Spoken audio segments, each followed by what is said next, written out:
Hey, welcome everybody to the third Progress Pondcast. I'm Martin Longman. I'm here with Brendan Squire, as always. Howdy do, folks. And we're going to be talking today about a variety of things, including the big debate that the Republicans had, the first presidential debate in Milwaukee. But before we get to that, I know that there's been some big things happening in your life this week, Brendan. Yeah, there's been a lot happening this week, Marty. Some stuff is some completely non-political stuff. One of the bands I play in, the No Good Crowd, is playing over at the Ruba Club at 416 Green Street on this coming Sunday. Actually, I believe that is going to be September 3rd. We're playing as part of a tribute to the Clash's greatest album, London Calling. Awesome. We're gonna be doing side two, so opening with Spanish Bombs, going into stuff like Lost in the Supermarket, Montgomery Clift, all those Nice. tunes. Yeah, that's Philadelphia, by the way, for everybody who's wondering. Yeah, that's Philadelphia, 416 Green Street in lovely Philadelphia, walking distance from the Spring Garden stop on the Market Frankfurt L. In other news, marathon training is ongoing. I got 13 weeks left till the big day, November 19th, Philadelphia Marathon. It's going to be my first marathon since 2017, which was my only marathon. What's that, like the full 26 miles? Oh, yeah, 26.2. Banging it out a little bit at a time. That's insane. It's going to be awesome. I'm so excited. See, my wife and kid are trying to do 5K. 5K, I don't look down on anybody's running efforts. I mean, there's a reason I haven't done a marathon since 2017. Those things hurt. Yeah, they got an app called Couch to 5K, so they're starting from the couch. That's the way to go. To be honest, that's exactly the way I did it. Couch to 5K, just running a little bit, walking, running a little bit, just building up to it. And I recommend Couch to 5K to anybody. If you're thinking about running, I recommend it to you too. Yeah, but I don't like to talk too much about running. The worst people in the world are those runners that can't stop talking about their running. They're worse than vegans. No offense, vegans. They're kind of weird. But the big thing that happened this week, 2 weeks ago, 3 weeks ago, I got an email from my loan servicer saying, "Hey, repayment is coming. You're going to be repaying in October." And, I've been carting around those student loans since 1999 and paying on them. And they never go down. And in fact, I now owe more than twice what I took out. That's a quarter century. Yeah, it's a quarter century. Yeah. And so I got anxiety, and I just would not look at it because I was like, okay, here we go. I don't want to look at that massive number that's never going away and how much I'm going to take out of my paycheck, because that's going to, I got a raise coming this year, but that's going to take up the raise. That's gone. And I clicked on it, and my student loans were gone. They were both listed as discharged and paid in full. Because balance zero. Yeah. Because Joe Biden came through. That second push he made, he got smacked down by the Supreme Court. They said he didn't have the authority. I forget what their argument was. It was completely bogus as usual with those guys. But he did this other plan to forgive, I think up to 800,000 people. And my understanding, don't quote me on this, but I'm quoting myself, is that it's going to basically be rolled out over the course of the next full year. So I guess I must have been in one of those first waves. But yeah, if you are a student loan holder, federal student loans, that you were an income-driven repayment, or you were given forbearances, if you have had that loan for 20 or more years, you may well be getting forgiven. I had been paying that loan since April 1999. And no end in sight. Either. And no end in sight until... Yeah, you were going to die with loans. Until Tuesday. I was never going to buy a house again because I was going to die with those loans. They're gone now. So huge weight off your shoulders. I would basically walk through a wall for Joe Biden at this point. Yeah. I really would. Yeah. Because he did what he said he was going to do. He did what he said he was going to do, he did it the hard way too. Oh yeah, he absolutely did it the hard way. Yeah. He absolutely did it the hard way. And as soon as I found out, the first thing I did was cry. I literally broke down. And I called my dad and told him the good news. But then after calling my dad, the first person I called was Kristen Sinema's office, the Democrat turned independent from Arizona, who was one of the 2 Democrats to vote no against student loan relief. Yeah. And I called and I let her staff know how grateful I was to Joe Biden and how grateful I was to my own senators, Bob Casey and John Fetterman, for being on board. And I said, but I know who I'm not grateful to, and it's Kristen Sinema. And I have friends out in Arizona, and you better believe that I was telling them all of this stuff on social media. My loans got forgiven, but Kristen Sinema is trying to make it so nobody could get it. Remember that in November. It's just like your old Brendan calling thing where you would call everybody up. Oh, yeah. And give them the business. Yes, absolutely. Yeah. And I mean, I'm so happy for you. I mean, it's just awesome. And it drives me crazy that people who they can't be happy for you because they didn't get the relief. It's like, just be happy. Yeah. You know what I'm saying? Just be happy. Screw all these people that where's my relief? I mean, if there's relief, you'll support their relief, Yeah. Those people make me insane. I have a very real issue with people who are like, well, I suffered, so you should suffer the same way. Yeah. It's like, no, man. Like with me, it's like, I suffered, so I don't want you to suffer the same way. By that logic, let's bring back child labor. Oh, wait, the Republicans are already trying to do that. Yeah, I'm really glad you thought to call Sinema. That's hilarious. Oh, she's useless. She is. She's our most useless senator, maybe. I don't know. Pretty close, at least on the so-called Democratic side of the aisle. Oh, did you see about the compromise she wants to work out with Tommy Tuberville? Yeah, the whole thing with the Pentagon, where he's holding up every single appointment in the Pentagon. No one can get a promotion. No one can get a new position in the Pentagon. Now it's starting to cause a crisis. There's all these vacancies. She says, well, why doesn't Biden just sit down with Tommy Tuberville of Alabama? Not Tommy Tuberville, Coach Tuberville. She calls him Coach. Oh, she calls him Coach? Calls him Coach. She does. Because he used to coach Auburn. Yeah.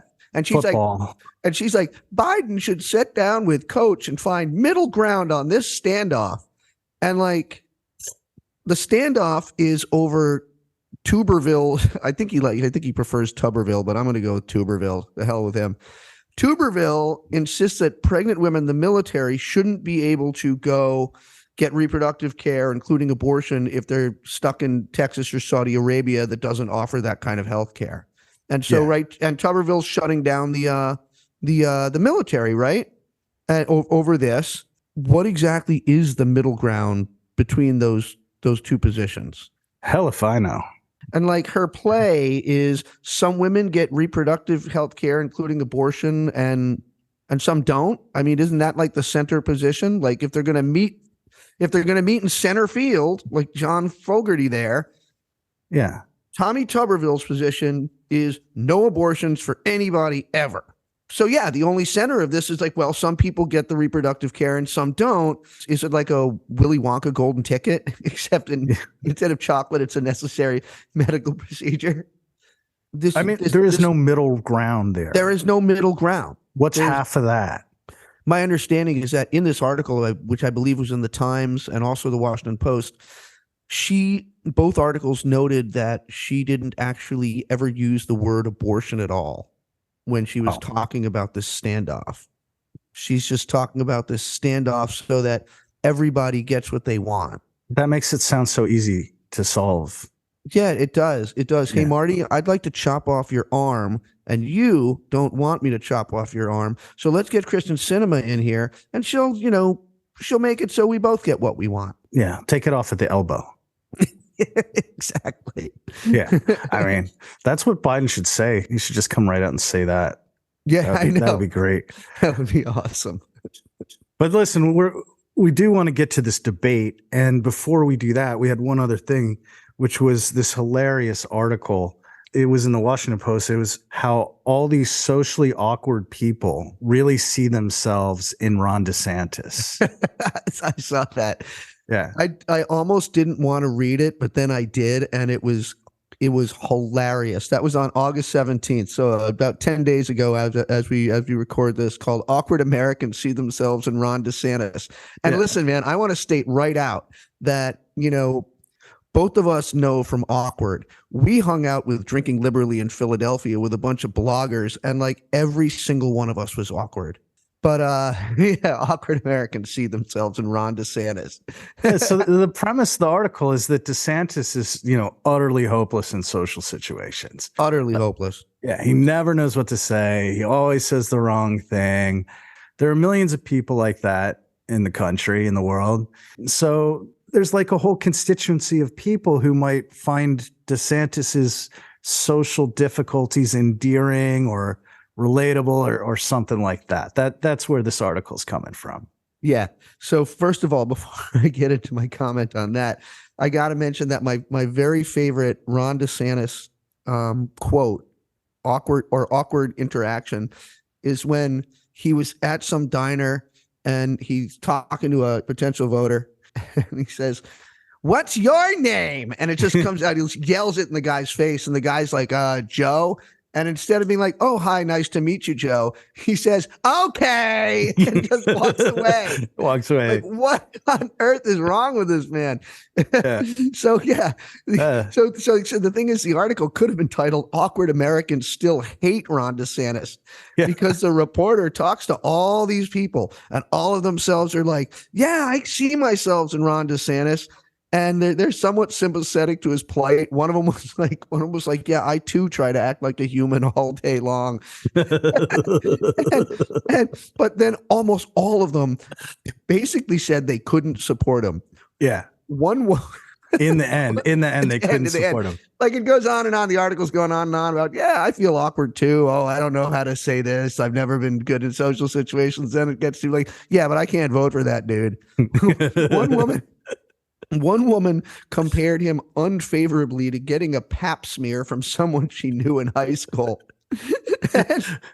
But my favorite one was someone had said that DeSantis had gone from abrasive jerk to more of a sad puppy.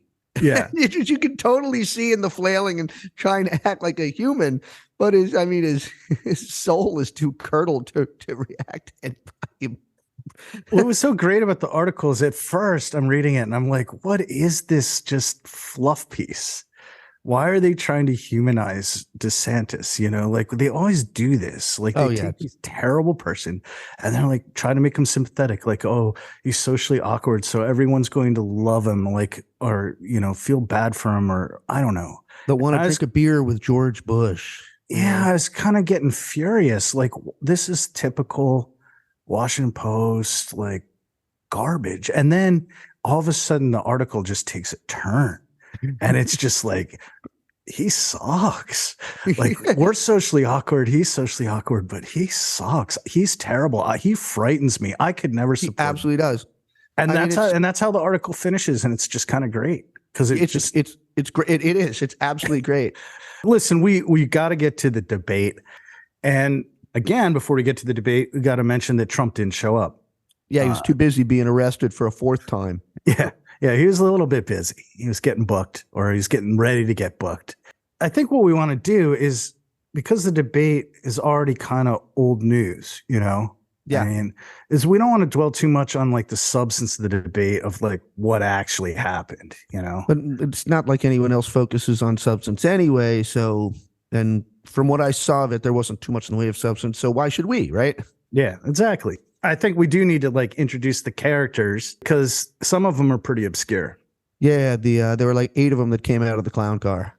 Exactly. So who are these people? So the thing is, when I was preparing to watch the debate, and what I did is I wanted to have a clear picture of where things stood. So I did a little research on each of the 8 characters, and I wanted to see, you know, what are they doing?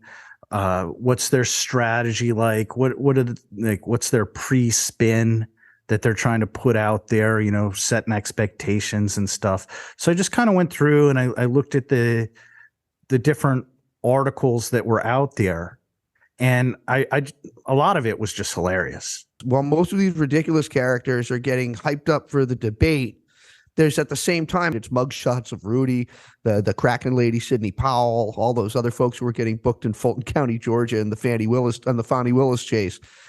So that's all going on at the same time. The day of the debate, that was what was going on. It was everyone was on social media with the mugshots, and so that was kind of the setting, which was, I think, it was a good warm up, like a good, get everyone's juices flowing and ready for the big debate.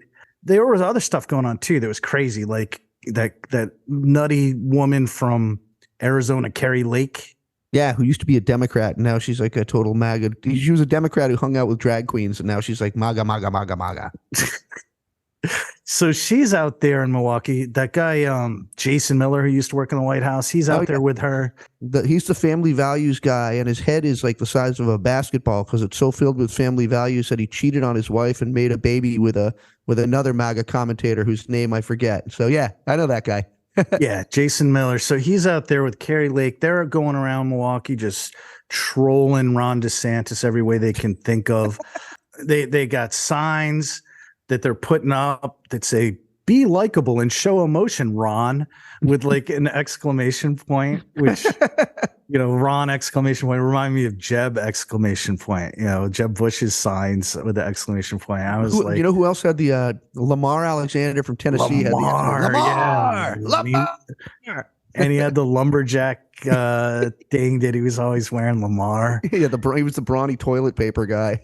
Yeah, but this one, this one's not self-applied, right? It's like, Ron, remember to show emotion and be likable, So they got signs for that. So that was pretty good. And then I guess they met up with some reporters at a bar or something, hotel bar or something like that. And they were passing out chocolate pudding packs because DeSantis eats pudding with his fingers. He does. He like literally digs in like a 5-year-old.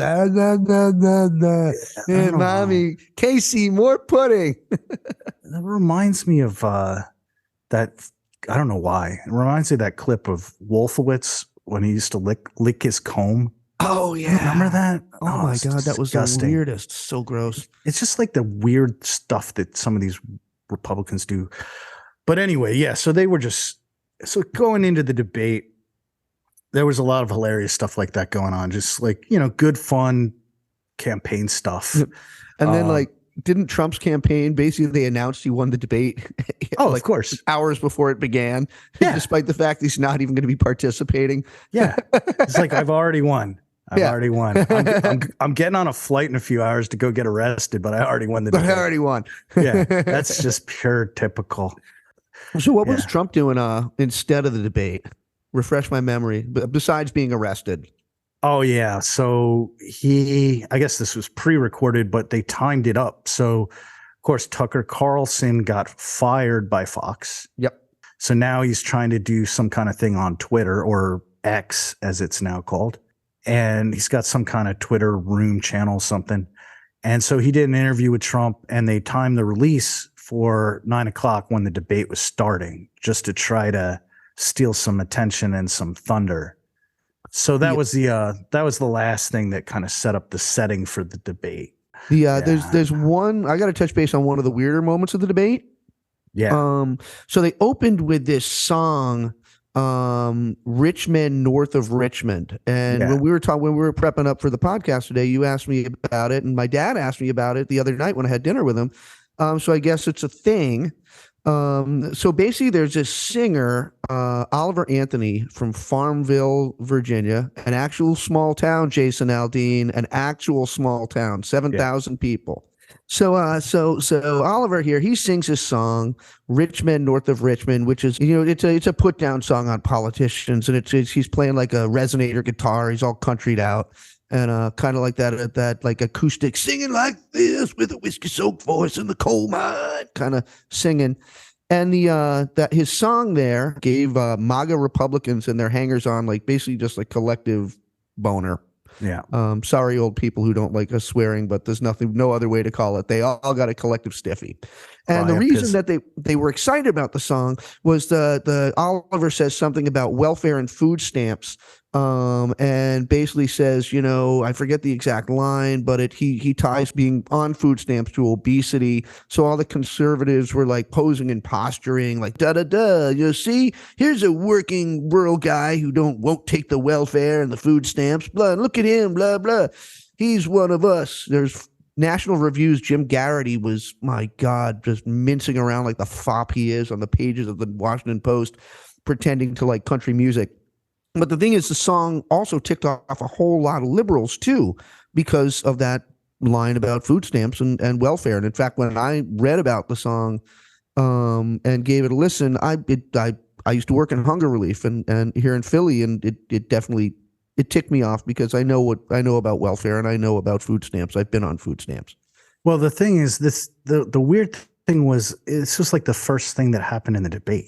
Like they had some woman come out, do like the national anthem, and I was like getting settled in on my couch. Yeah. And I didn't really want to watch this thing, but I had already committed to it, and all of a sudden, I look up and this guy with this beard is like performing this song, and I'm like, did the channel change, or like, what happened? Like I didn't initially realize it was like part of the debate, or if it was, I was like, why is it part of the debate? Like I said, man, I only watched the highlights of it later. I was at an open mic playing music. You're a better podcast researcher than I am for this kind of stuff. And so I missed that. But yeah, didn't they play it? Like kind of like did they put it on like a screen or something? Yeah. So what happened in my house like a music video? Yeah. I look up and it's like playing like a music video, and they're playing the song. And then like I think it was Brett Baer who's moderating. He starts to ask somebody about it. And then my TV just kind of like reset and like turned off for no reason. Oh my gosh. Yeah. So then I'm like, what the hell? So then it took me like 3-4 minutes to get it to come back. And when it came back, like they had moved on. Right. Yeah. So it wasn't until like after the debate that I was like, I had to go figure it out for myself. Like, what was that? What happened? Yeah. And that's when I found out. I didn't even know about this guy or his song, because he didn't even mean for this to happen. Yeah. Like he's just from what I understand, he's just like some musician out in Virginia and there's a lot of musicians out in Virginia that play like that. Hell, I play bluegrass music, country music, you know. But what's amazing is it turns out that everyone left and right got Terhuned. Do you know that reference? Yeah, it's the guy who does YouTubes, and he kind of pretends to be a Trump supporter. He's all Southern. He's all Southern and I've seen him live. And he's great. He's the nicest guy. His name is Brent Terhune, and what he does, for those of you out in podcast land, Terhune. Brent Terhune is a comedian who does a spot on MAGA. I mean, he's got the beard, he's got the hat, he's got the Oakleys, he does all the videos from his car or his truck, and it fools everyone. Liberals get all mad because they're like, they can't believe he's saying these things. The problem with people today is nobody wants to work. All they want to do is sit at home and make phone call after phone call after phone call to the unemployment office for a check that may not even come. But the liberals get all mad, while the MAGAs, they don't even realize they're being raked over the coals. They're like, yeah, you say it, brother. And it's like, people are like, you dummies. Well, the thing is, Oliver Anthony, who, by the way, looks a lot like Brent Terhune. He really does. He did a real life Terhune without even meaning to. After they used it on the Republican debate there, he did a thing from his car, and he came out explaining that the song was actually about Republicans. And then he said he sees America as a melting pot. He has nothing bad to say about immigrants. And he thinks that more money should be spent on poor Americans. Yeah. He's like, why do we have money to spend on a proxy war, but not for school lunches or something like that? Yeah. And in fact, and one of the things he said, he did try to explain his quote about food stamps, which after hearing his explanation, he said something sort of true, but in a very artless way. And what he was saying is that what he meant was that the food stamp allotment is too low. And my friend, I've been on food stamps at least twice. But the money you get is not a lot, and it forces people to buy low quality food with lots of sugar and starch. Fresh meat costs money. Fresh meat costs a lot more money than a can of freaking Spam. Vegetables, fresh vegetables and fruit, that costs money. A lot of people on food stamps, many people on food stamps do struggle with weight, but that's because they can only afford to buy this crap food.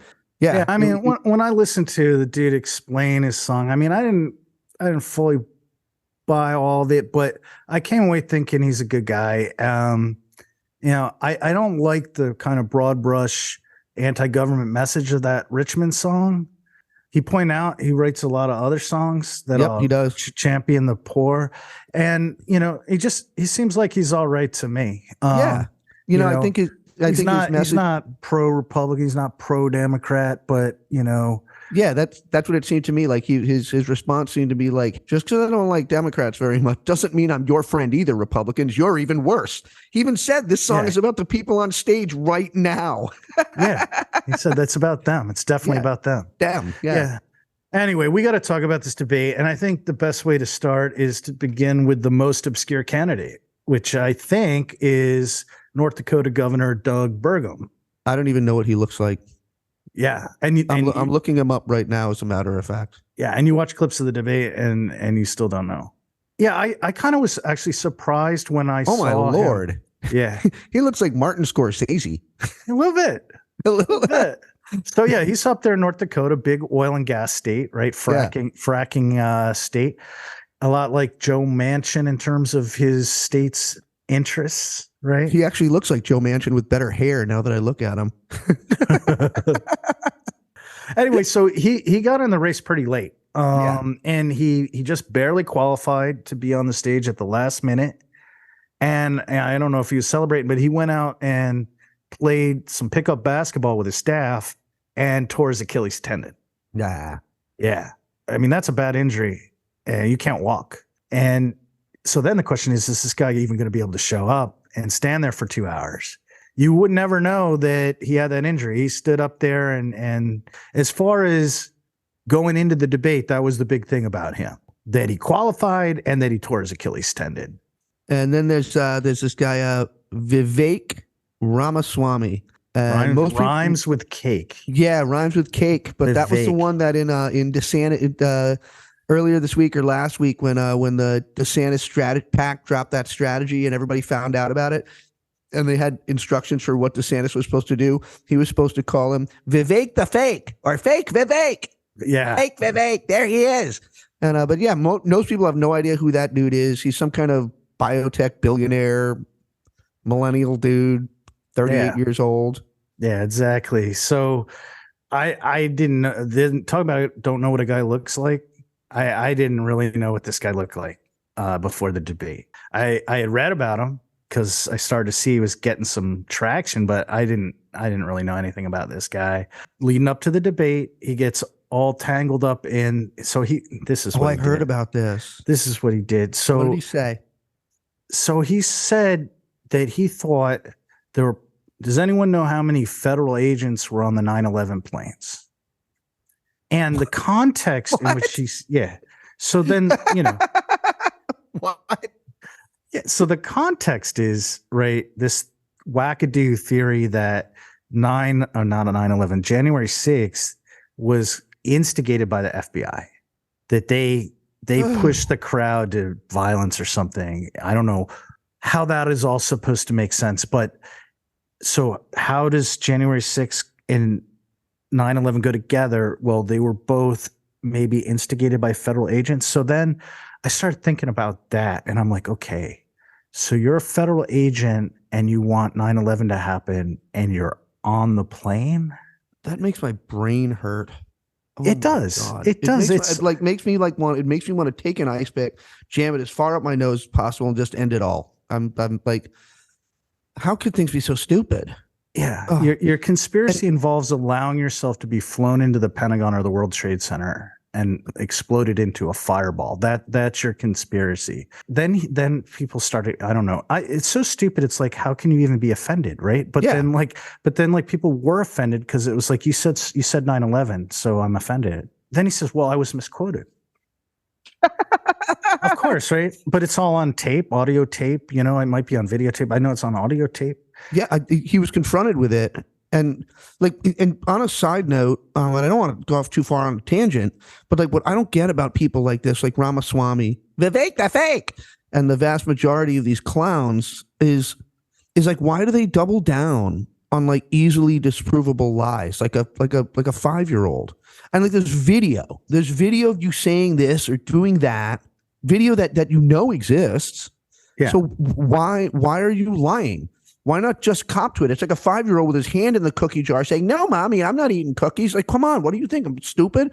Like, yeah, look, like Bush, I am, as you know, I am not a fan of George W. Bush at all in any way, shape, or form. But you know what? That's how we bonded, Brendan. Yeah, because our mutual distaste for George W. Bush. Yes, this is true. But when people asked Bush on camera about his cocaine use, do you remember what he said? He said, when I was young and irresponsible, I was young and irresponsible. Poof. Question completely neutralized. Didn't answer the question, but also didn't lie. Yeah. In a way that's completely disprovable. Like, to be honest, I give Bush a little bit more respect than I give Clinton. Bush at least like took the whole issue and was like, when I was young and irresponsible, I was young and irresponsible. Clinton gave that ridiculous, I smoked weed, but I didn't inhale. Like, come on, dude, don't freaking lie. But yeah, but Brendan, it's like if Clinton knew that everyone was going to watch him doing bong hits in college on CNN that night, and he went out and said, I didn't inhale. Yeah, exactly. It's like that's what it's like. That's what it's like. It's like, okay, Clinton didn't cop. You can ding him for that. Well, that's what I was going to say, Marty, is that Clinton didn't cop, but there was no footage of him, like you said, ripping bongs. Yeah. So he at least could try to make that. Yeah, he said what he said, and it was as Weasley as George Bush, maybe a little Weasleyer, but like.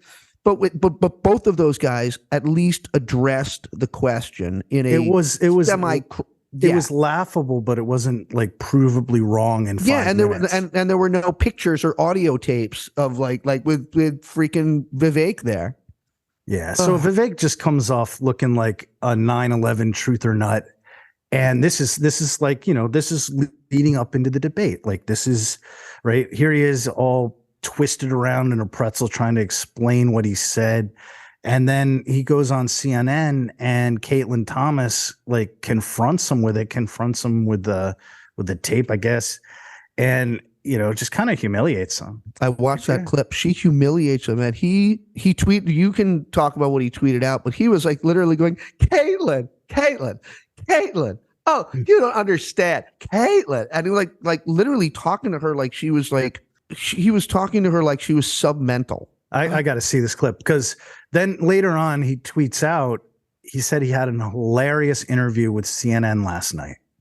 Yeah, that's so it sounds like it was hilarious based on what you're saying, but probably not for the reasons he thought. And then he said he felt like he was talking to a petulant teenager.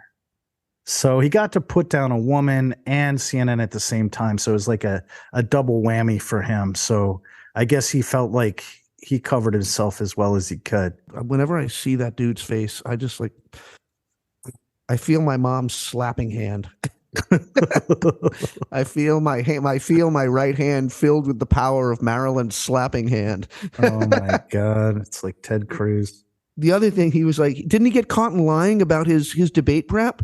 Like, he posted on social media a video of himself playing tennis shirtless. Oh my God. That's just ridiculous. And he said that was his 3 hours of debate prep. Yeah, but then the Washington Post, he was playing tennis. That's how he prepared.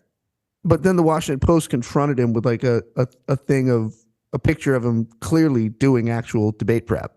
Yeah, they had him at like a lectern, it was obvious what the picture was. He was practicing for the debate. So they're like, okay, so you're saying that you didn't prepare, but you clearly did. And then he's like backtracking, and he's like, Well, I reluctantly tried it, yeah, but it wasn't a good fit for me. So I went and played tennis shirtless and pretended I never did it in the first place. Dude, I'm looking at a picture of him playing tennis shirtless. This is freaking hilarious. You know what? I bet Trump wishes he was 38 and could take his shirt off. I'll bet he is. I mean, Vivek there ain't any prize, but he's certainly no Donald Trump. No. So then we got Nikki Haley, one of two Indian Americans in the race. Yeah, the other one. Yeah. And she's a former ambassador to the United Nations, former governor of South Carolina. So she's more conventionally credentialed for the position than, say, Vivek the fake. Yeah. Oh, yeah. I mean, the one thing I did see in the highlights was she went after Vivek's proposal to enact Abraham Accords 2.0, trying to get more Arab countries to recognize Israel. That's right. And but the thing is, Vivek only wants to do this so he can cut off American aid to Israel and let them fend to themselves. And he also wants to abandon Taiwan. Right. Which Haley doesn't like this. No, Haley does not like that at all. In fact, that was one chunk where I was like, oh, Nikki Haley gets real here. In the scheme of things, Haley was she wasn't doing anything nutty. She wasn't taking off her shirt.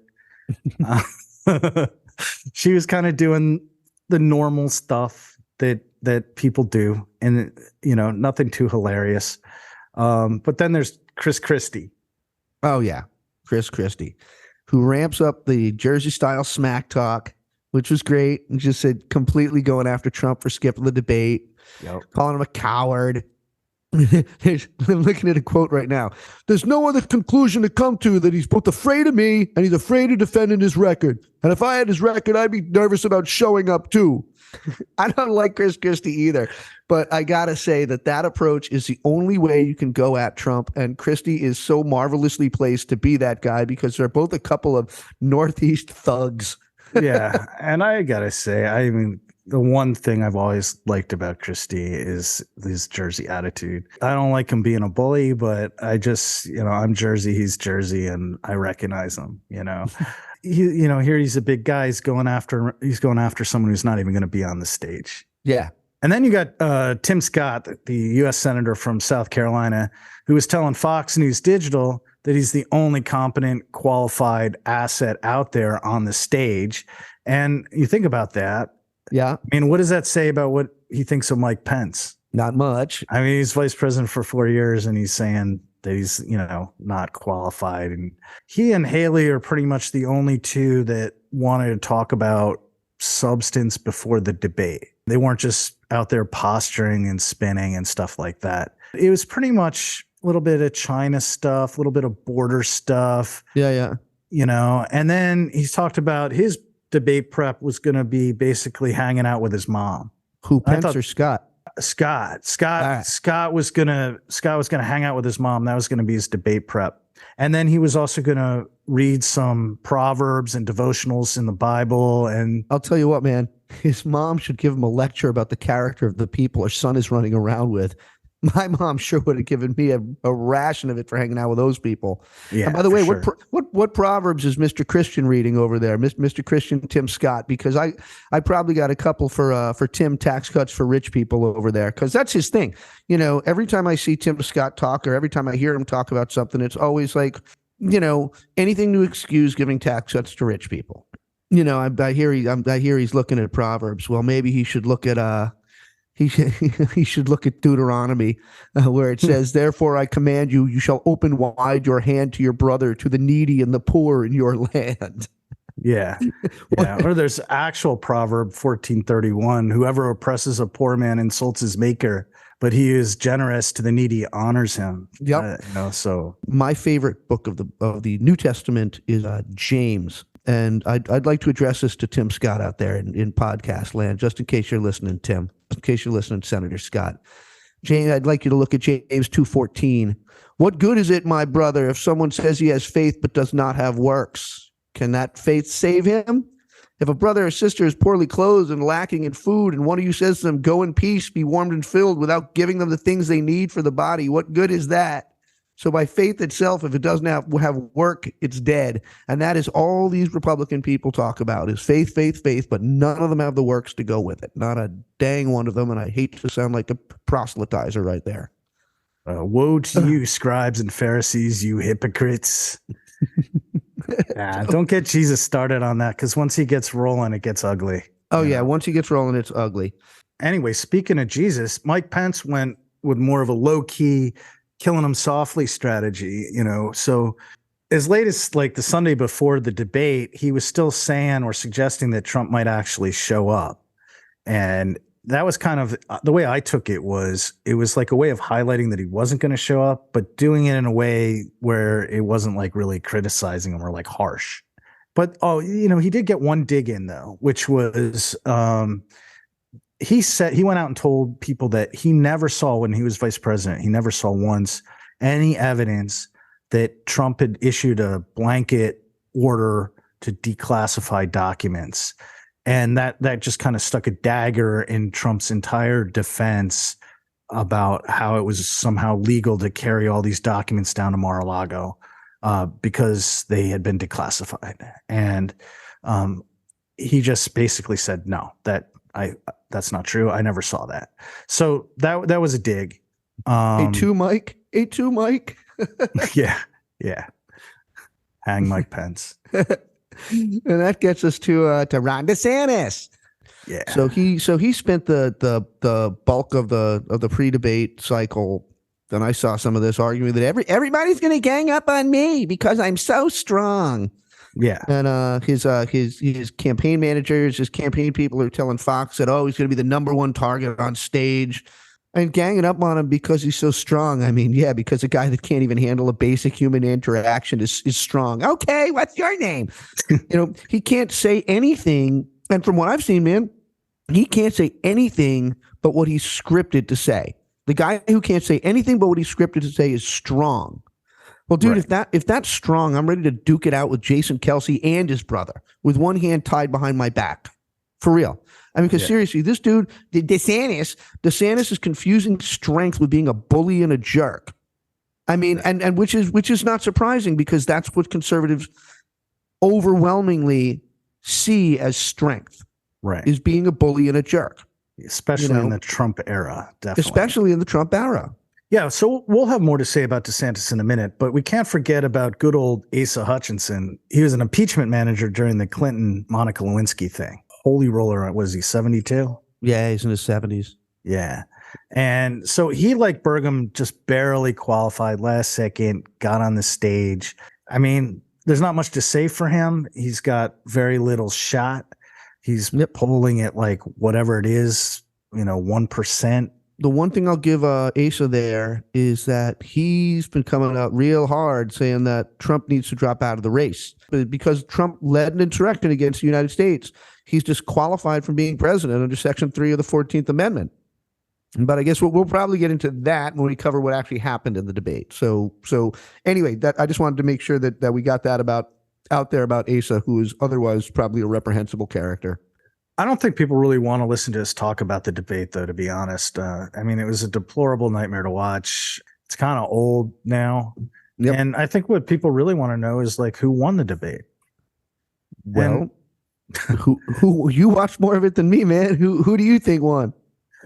Well, that's funny. I watched a lot of people, or I've watched people on TV. I've read a lot of opinions about who won.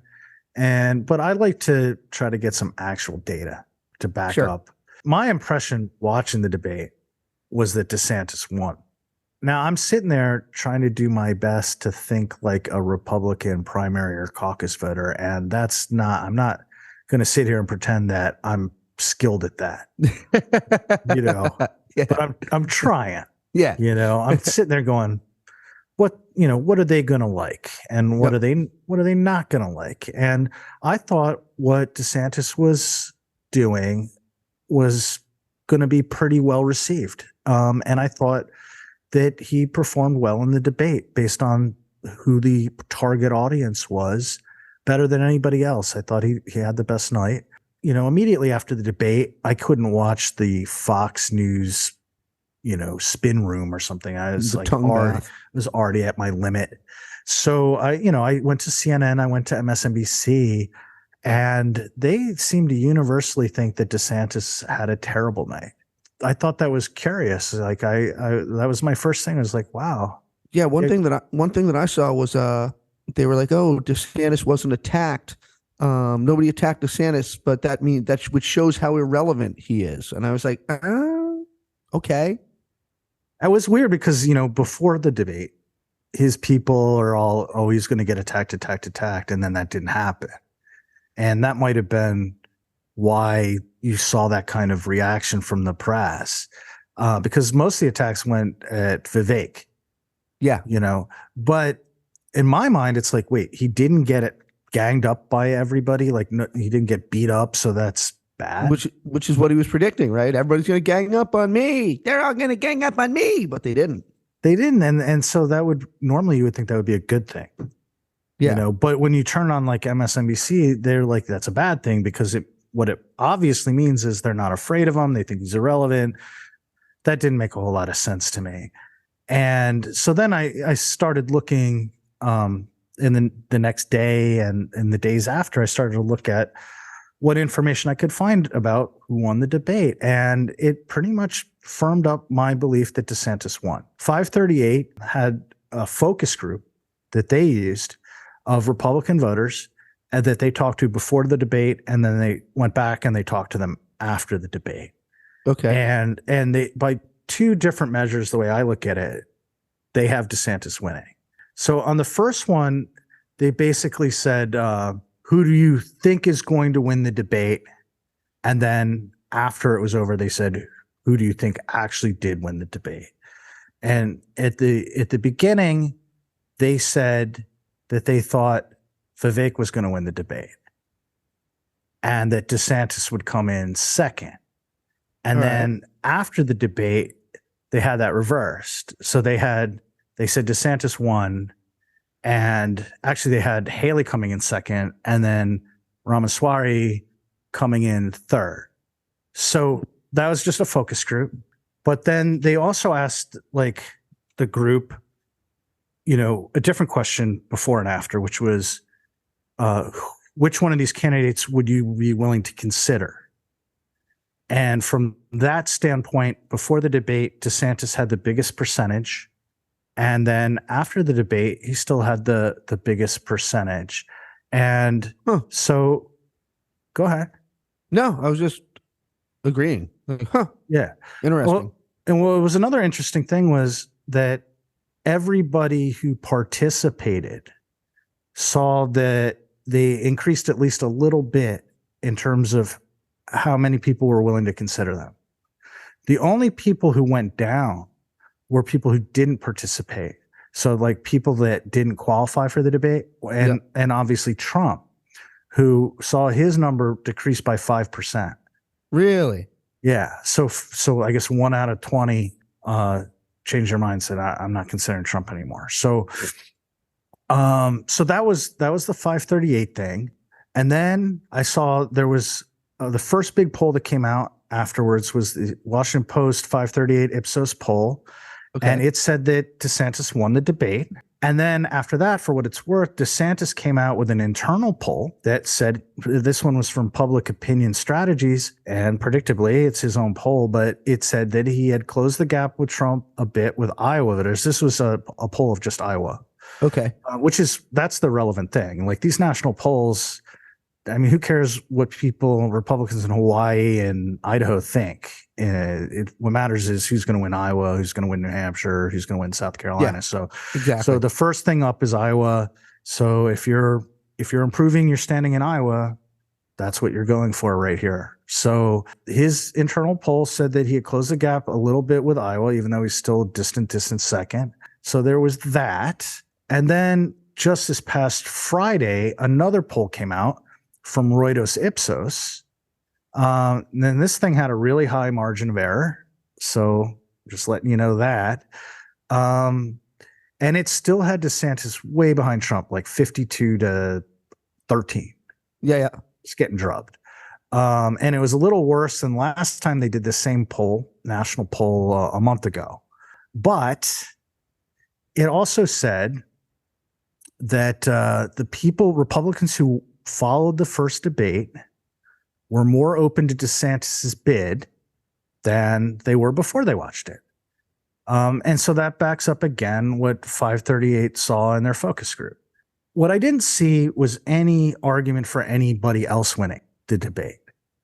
I just want to, one last thing. I know you haven't listened to this podcast. It's a subscription thing that Taegan Goddard of Political Wire does, called Trial Balloon.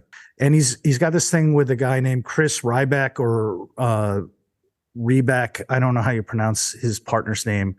But they do a podcast, and they did a post-debate thing that I listened to. And I was kind of intrigued because Taegan was saying that DeSantis did so badly that he might not even make it all the way to Iowa. And his partner kind of challenged him on that, like, where's that coming from? And I know he's had these problems with his organization, and he's disappointed people, and he's underperforming and all of that. But I gotta say, like, you gotta have some kind of frame of reference for this analysis, right, Brendan? I mean, yeah. It's like, what do you, when you say somebody won, what are you actually trying to say? Taegan was kind of like, this isn't a real thing. This debate is nothing. It's just a contest for second place. There's an argument to be made for that. You can take that frame. Yeah. I mean, that's not, I mean, it depends on how you're framing those results. I mean, we were talking about this earlier, and you had some interesting things to say about making anything, it's still early and anything can happen. I want to know, though, like, when you say it's a contest for second place, does that mean like these people are running for vice president? And then, because if that's the case, then Vivek won the debate because he was like the most pro-Trump. Yeah. In fact, Trump even highlighted him online. Yeah, I think he said nice things about him and no one else, right? So there's your proof. So if that's what you're saying, then he won. Like, because your assumption here is if this is a second place contest, that means Trump has already got this thing in the bag.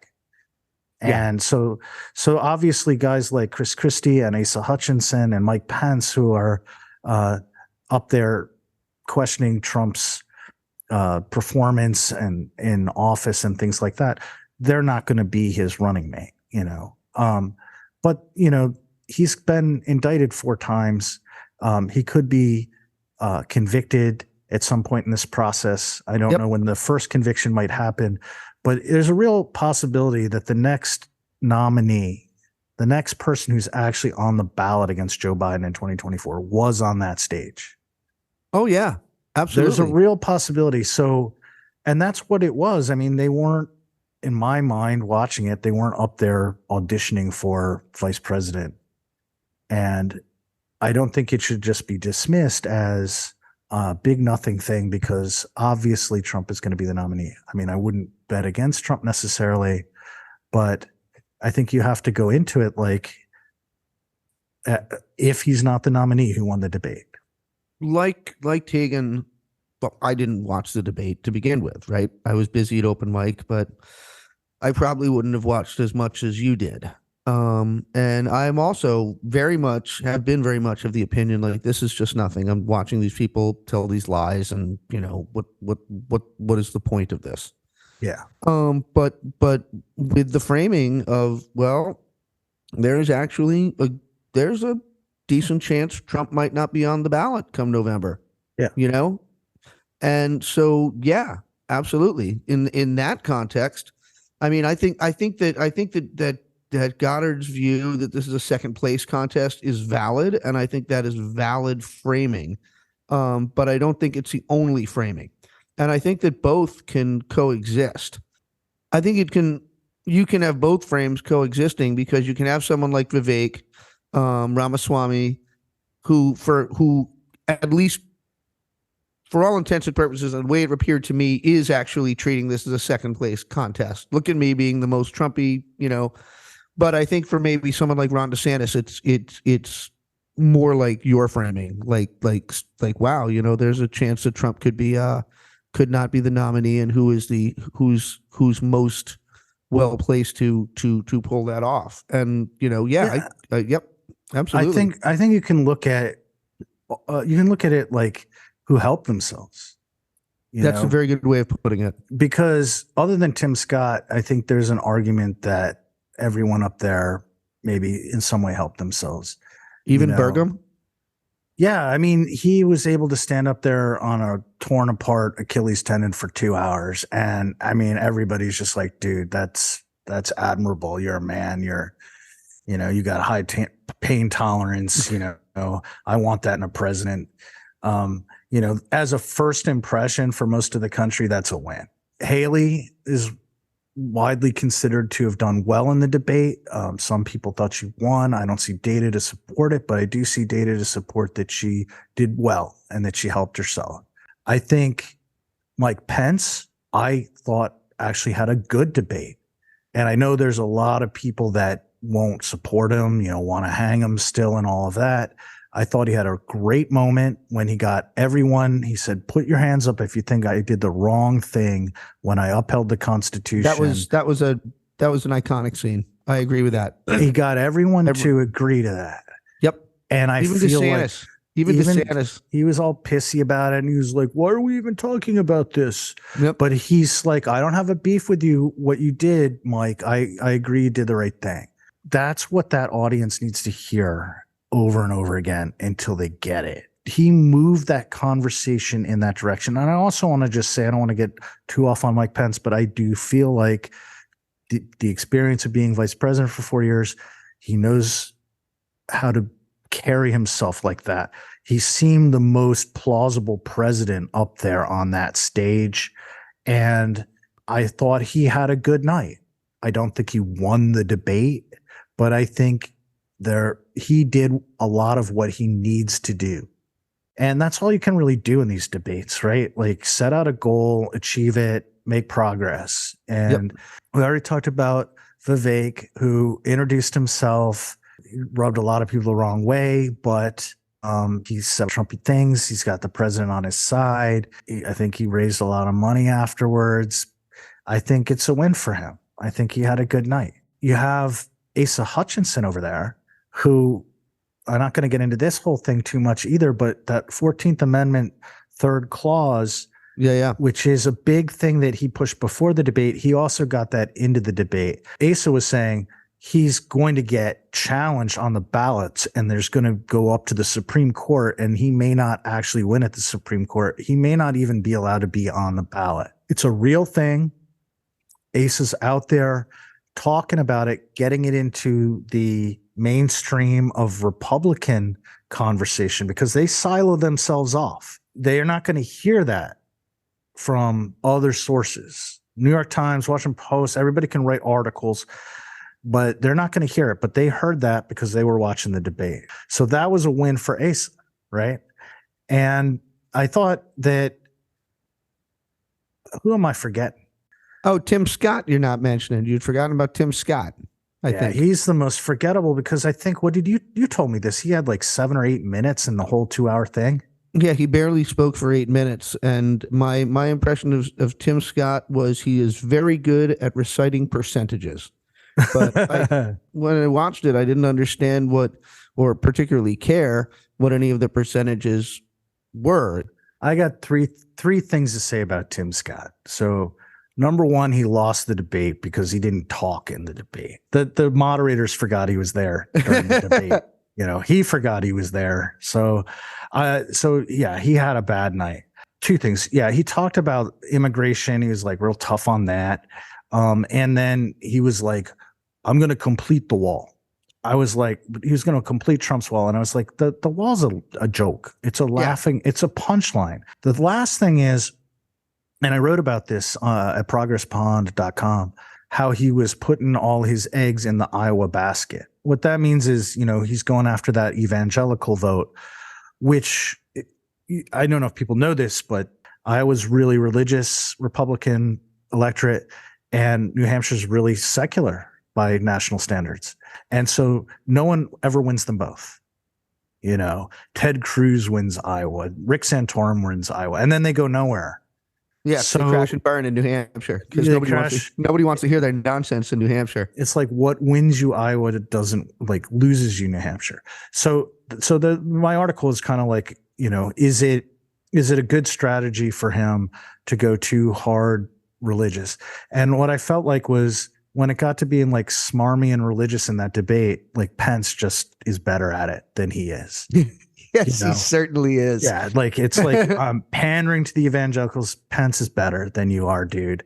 So I felt like Scott failed in pretty much every way in the debate.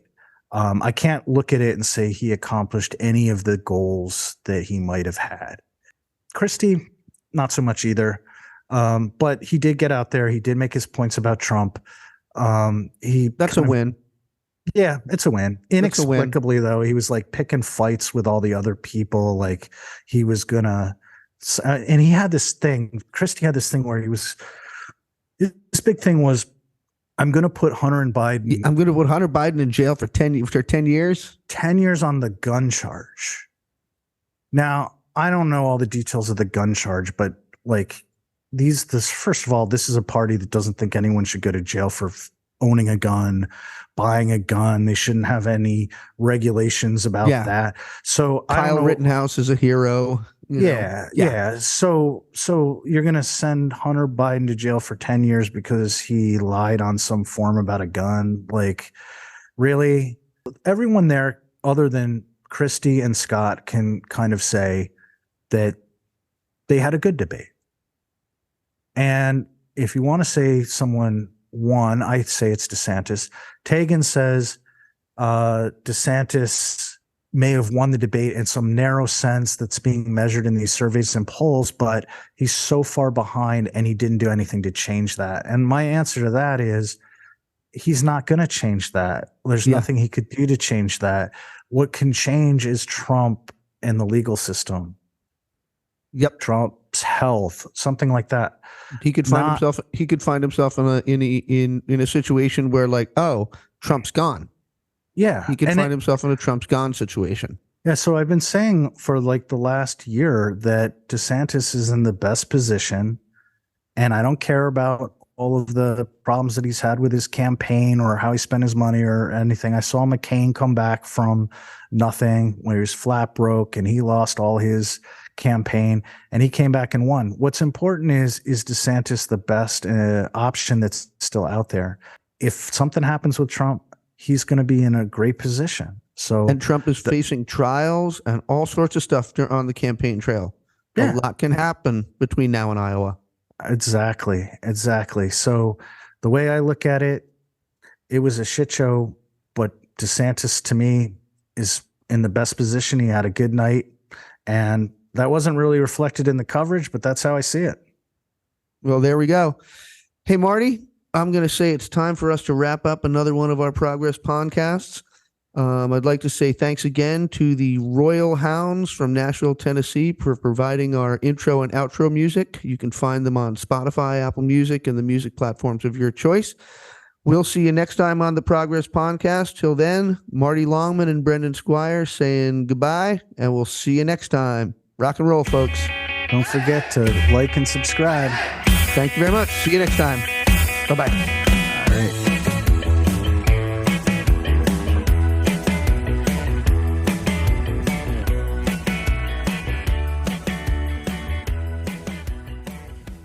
Okay.